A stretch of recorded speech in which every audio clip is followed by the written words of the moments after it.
Acute kidney injury. Acute kidney injury, AKI, previously called acute renal failure, ARF, is an abrupt loss of kidney function that develops within 7 days. Its causes are numerous. Generally, it occurs because of damage to the kidney tissue caused by decreased kidney blood flow, kidney ischemia, from any cause, for example, low blood pressure, exposure to substances harmful to the kidney, an inflammatory process in the kidney, or an obstruction of the urinary tract that impedes the flow of urine. AKI is diagnosed on the basis of characteristic laboratory findings, such as elevated blood urea nitrogen and creatinine, or inability of the kidneys to produce sufficient amounts of urine. AKI may lead to a number of complications, including metabolic acidosis, high potassium levels, uremia, changes in body fluid balance, and effects on other organ systems, including death. People who have experienced AKI may have an increased risk of chronic kidney disease in the future. Management includes treatment of the underlying cause and supportive care, such as renal replacement therapy. Signs and symptoms. The clinical picture is often dominated by the underlying cause. The various symptoms of acute kidney injury result from the various disturbances of kidney function that are associated with the disease. Accumulation of urea and other nitrogen-containing substances in the bloodstream lead to a number of symptoms, such as fatigue, loss of appetite, headache, nausea and vomiting. Marked increases in the potassium level can lead to abnormal heart rhythms, which can be severe and life-threatening. Fluid balance is frequently affected, though blood pressure can be high, low or normal. Pain in the flanks may be encountered in some conditions, such as clotting of the kidney's blood vessels or inflammation of the kidney. This is the result of stretching of the fibrous tissue capsule surrounding the kidney. If the kidney injury is the result of dehydration, there may be thirst as well as evidence of fluid depletion on physical examination. Physical examination may also provide other clues as to the underlying cause of the kidney problem, such as a rash in interstitial nephritis, or vasculitis, and a palpable bladder and obstructive nephropathy. Causes. Classification. Acute kidney injury is diagnosed on the basis of clinical history and laboratory data. A diagnosis is made when there is a rapid reduction in kidney function, as measured by serum creatinine, or based on a rapid reduction in urine output, termed oliguria, less than 400 ml of urine per 24 hours. AKI can be caused by systemic disease, such as a manifestation of an autoimmune disease, for example lupus nephritis, crush injury, contrast agents, some antibiotics, and more. AKI often occurs due to multiple processes. The most common cause is dehydration and sepsis combined with nephrotoxic drugs, especially following surgery or contrast agents. The causes of acute kidney injury are commonly categorized into prerenal, intrinsic, and postrenal. Acute kidney injury occurs in up to 30% of patients following cardiac surgery. Mortality increases by 60 to 80% in post-cardiopulmonary bypass patients who go on to require renal replacement therapy. Preoperative creatinine greater than 1.2 mg/dl, combined valve and bypass procedures, emergency surgery, and preoperative intra-aortic balloon pump are risk factors most strongly correlated with post-cardiopulmonary bypass acute kidney injury. Other well-known minor risk factors include female gender, congestive heart failure, chronic obstructive pulmonary disease, insulin-requiring diabetes, and depressed left ventricular ejection fraction. Prerenal. Prerenal causes of AKI, pre-renal azotemia, are those that decrease effective blood flow to the kidney and cause a decrease in the glomerular filtration rate, GFR. Both kidneys need to be affected as one kidney is still more than adequate for normal kidney function. Notable causes of prerenal AKI include low blood volume, for example, dehydration, low blood pressure, heart failure, leading to cardiorenal syndrome, liver cirrhosis and local changes to the blood vessels supplying the kidney. The latter include renal artery stenosis, or the narrowing of the renal artery which supplies the kidney with blood, and renal vein thrombosis, which is the formation of a blood clot in the renal vein that drains blood from the kidney. Intrinsic or renal. Intrinsic AKI refers to disease processes which directly damage the kidney itself. Intrinsic AKI can be due to one or more of the kidney's structures including the glomeruli, kidney tubules, or the interstitium. Common causes of each are glomerulonephritis, acute tubular necrosis, ATN, and acute interstitial nephritis, AIN, respectively. Other causes of intrinsic OCI are rhabdomyolysis and tumor lysis syndrome. Certain medication classes such as calcineurin inhibitors, for example, tacrolimus, can also directly damage the tubular cells of the kidney and result in a form of intrinsic OCI. Postrenal. Postrenal OCI refers to acute kidney injury caused by disease states downstream of the kidney and most often occurs as a consequence of urinary tract obstruction. This may be related to benign prostatic hyperplasia, kidney stones, obstructed urinary catheter, bladder stones, or cancer of the bladder, ureters, or prostate. Diagnosis. Definition. Introduced by the KDIGO in 2012, specific criteria exist for the diagnosis of OCI. OCI can be diagnosed if any one of the following is present. Staging. The RIFLE criteria, proposed by the Acute Dialysis Quality Initiative, ADQI, group, aid in assessment of the severity of a person's acute kidney injury. The acronym RIFLE is used to define the spectrum of progressive kidney injury seen in OCI. Evaluation. The deterioration of kidney function may be signaled by a measurable decrease in urine output. Often, it is diagnosed on the basis of blood tests for substances normally eliminated by the kidney, urea and creatinine. Additionally, the ratio of BUN to creatinine is used to evaluate kidney injury. Both tests have their disadvantages. For instance, it takes about 24 hours for the creatinine level to rise, even if both kidneys have ceased to function. A number of alternative markers have been proposed, such as GL, KIM1, IL-18 and cystatin C, but none of them are currently established enough to replace creatinine as a marker of kidney function. Once the diagnosis of OCI is made, further testing is often required to determine the underlying cause. It is useful to perform a bladder scan or a post-void residual to rule out urinary retention.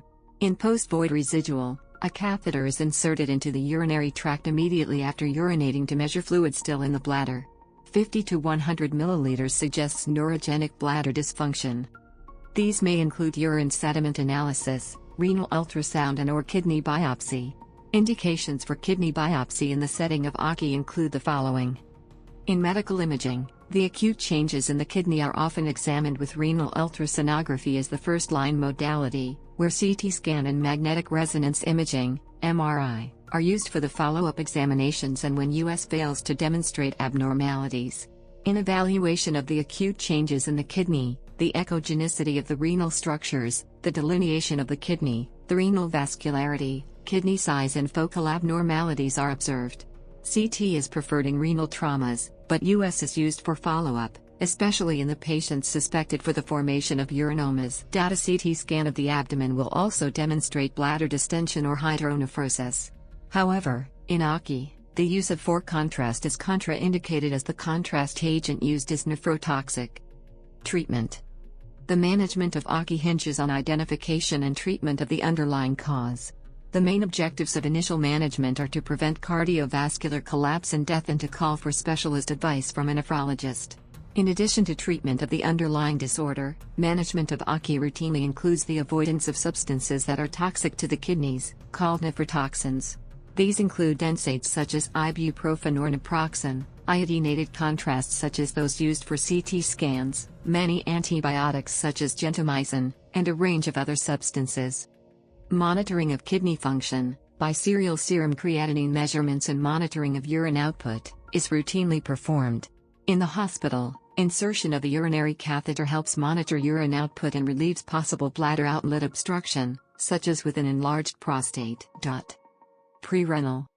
In prerenal OCI without fluid overload, administration of intravenous fluids is typically the first step to improving kidney function. Volume status may be monitored with the use of a central venous catheter to avoid over or under replacement of fluid. If low blood pressure persists despite providing a person with adequate amounts of intravenous fluid, medications that increase blood pressure, vasopressors, such as norepinephrine and in certain circumstances medications that improve the heart's ability to pump, known as inotropes, such as dobutamine may be given to improve blood flow to the kidney. While a useful vasopressor, there is no evidence to suggest that dopamine is of any specific benefit and may be harmful. Intrinsic. The myriad causes of intrinsic OCI require specific therapies.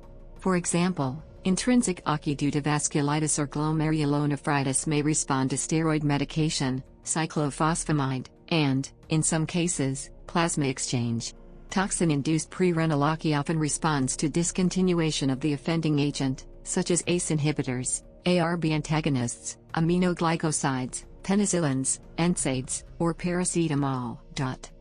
The use of diuretics such as furosemide is widespread and sometimes convenient in improving fluid overload. It is not associated with higher mortality, risk of death, nor with any reduced mortality or length of intensive care unit or hospital stay. Postrenal. If the cause is obstruction of the urinary tract, relief of the obstruction, with a nephrostomy or urinary catheter, may be necessary. Renal replacement therapy. Renal replacement therapy, such as with hemodialysis, may be instituted in some cases of ACE. Renal replacement therapy can be applied intermittently, IRRT, and continuously, CRRT. Study results regarding differences in outcomes between IRRT and CRRT are inconsistent. A systematic review of the literature in 2008 demonstrated no difference in outcomes between the use of intermittent hemodialysis and continuous veno-venous hemofiltration, CVVH, a type of continuous hemodialysis. Among critically ill patients, intensive renal replacement therapy with CVVH does not appear to improve outcomes compared to less intensive intermittent hemodialysis. However, other studies demonstrated that compared with IRRT, initiation of CRRT is associated with a lower likelihood of chronic dialysis. Complications. Metabolic acidosis, hyperkalemia, and pulmonary edema may require medical treatment with sodium bicarbonate, antihyperkalemic measures, and diuretics.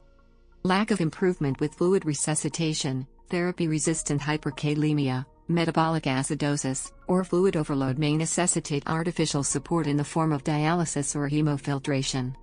Prognosis. Mortality. Mortality after ACE remains high. ACE has a death rate as high as 20%, which may reach up to 50% in the intensive care unit, ICU.